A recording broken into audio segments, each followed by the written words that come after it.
जय श्री राधे।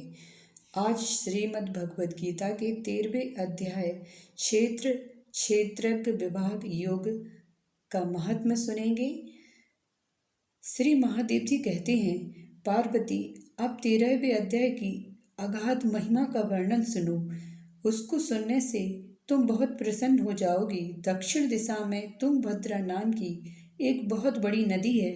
उसके किनारे हरिहरपुर नामक रमणीय नगर बसा हुआ है। वहाँ हरिहर नाम से साक्षात भगवान शिव जी विराजमान हैं, जिनके दर्शन मात्र से परम कल्याण की प्राप्ति होती है। हरिहरपुर में हरि दीक्षित नामक एक श्रोत्रिय ब्राह्मण रहते थे, जो तपस्या और स्वाध्याय में संलग्न तथा वेदों के पारगामी विद्वान थे। उनकी एक स्त्री थी, जिसे लोग दुराचार कहकर पुकारते थे। इस नाम के अनुसार ही उसके कर्म भी थे। वह सदा पति को कुवाच्य कहती थी। उसने कभी भी उनके साथ शयन नहीं किया। पति से संबंध रखने वाले जितने लोग घर पर आते, उन सबको डांट बताती और स्वयं कामोन्मत्त होकर निरंतर व्यभिचारियों के साथ रमण किया करती थी। एक दिन नगर को इधर उधर आते जाते हुए पुरवासियों से भरा देख उसने निर्जन तथा दुर्गम वन में अपने लिए संकेत स्थान बना लिया। एक समय रात में किसी कामी को ना पाकर वह घर के किवाड़ खोलकर नगर से बाहर संकेत स्थान पर चली गई। उस समय उसका चित्त काम से मोहित हो रहा था। वह एक एक कुंज में तथा प्रत्येक वृक्ष के नीचे जा जाकर किसी प्रियतम की खोज करने लगी, किंतु उन सभी स्थानों पर उसका परिश्रम व्यर्थ गया। उसे प्रियतम का दर्शन नहीं हुआ। तब उस वन में नाना प्रकार की बातें कहकर विलाप करने लगी। चारों दिशाओं में घूम घूम कर वियोग जनित विलाप करती हुई उस स्त्री की आवाज़ सुनकर कोई सोया हुआ बाघ जाग उठा। उछलकर उस स्थान पर पहुंचा जहां वह रो रही थी।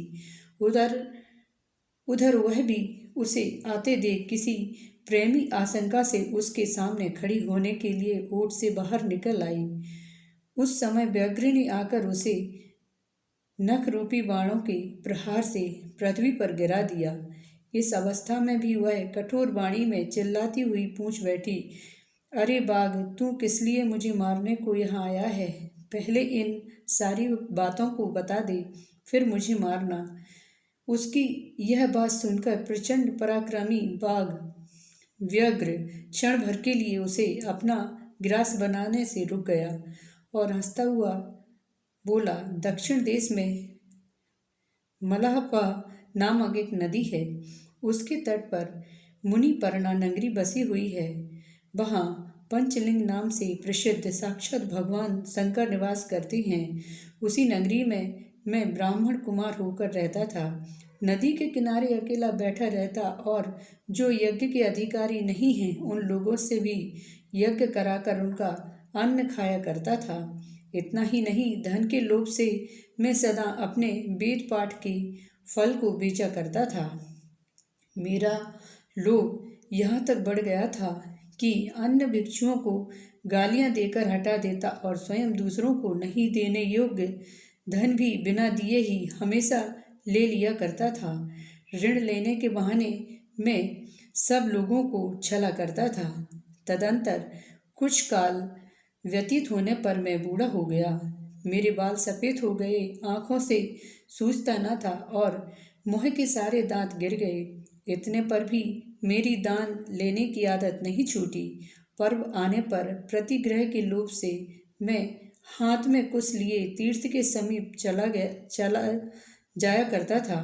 तत्पश्चात जब मेरे सारे अंग शिथिल हो गए, तब एक बार मैं कुछ धूर्त ब्राह्मणों के घर पर मांगने खाने के लिए गया।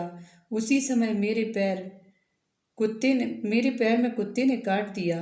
तब मैं मूर्छित होकर क्षण भर में पृथ्वी पर गिर पड़ा। मेरे प्राण निकल गए। उसके बाद मैं इसी व्याघ्र योनि में उत्पन्न हुआ। तब से इस दुर्गम वन में रहता हूँ तथा अपने पूर्व पापों को याद करके कभी धर्मिष्ठ महात्मा यति साधु पुरुष तथा सती स्त्रियों को नहीं खाता। पापी दुराचारी तथा कुल्टा स्त्रियों को ही मैं अपना भक्ष्य बनाता हूँ। अतः कुल्टा होने के कारण तू अवश्य ही मेरा ग्रास बनेगी। यह कहकर वह अपने कठोर नखों से उसके शरीर के टुकड़े टुकड़े कर के खा गया। इसके बाद यमराज के दूत उस पापिनी को संयमनी पुरी में ले गए। यहाँ यमराज की आज्ञा से उन्होंने अनेकों बार उसे मिष्ठा मूत्र और रक्त से भरे हुए भयानक कुंडों में गिराया। करोड़ों कल्पों तक उसमें रखने के बाद उसे वहां से ले जाकर 100 मनवंतरों तक रौक नरक में रखा। फिर चारों ओर मोह करके दीन भाव से रोती हुई उस पापिनी को वहां से खींचकर दहनानन नामक नरक में गिराया। उस समय उसके केस खुले हुए थे और शरीर भयानक दिखाई देता था। इस प्रकार घोर नरक यातना भोग चुकने पर वह महापापिनी इस लोक में आकर चंडाल योनि में उत्पन्न हुई। चंडाल के घर में भी प्रतिदिन बढ़ती हुई वह पूर्व जन्म के अभ्यास से पूर्ववत पापों में प्रवृत्त रही। फिर उसे कोढ़ और राजयक्ष्मा रोग हो गया, नेत्रों में पीड़ा होने लगी। फिर कुछ काल के पश्चात वह पुनः अपने निवास स्थान हरिहरपुर को गई, जहाँ भगवान शिव के अंतःपुर की स्वामिनी जम्बिका देवी विराजमान है। वहाँ उसने वासुदेव नामक एक पवित्र ब्राह्मण का दर्शन किया, जो निरंतर गीता के 13वें अध्याय का पाठ करता रहता था।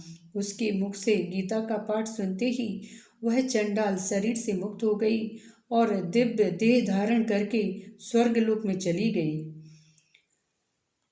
वीडियो अच्छा लगे तो चैनल को सब्सक्राइब करिए, बेल आइकन प्रेस करिए और कमेंट सेक्शन में ओम नमः शिवाय लिखिए। मिलते हैं अगले वीडियो में।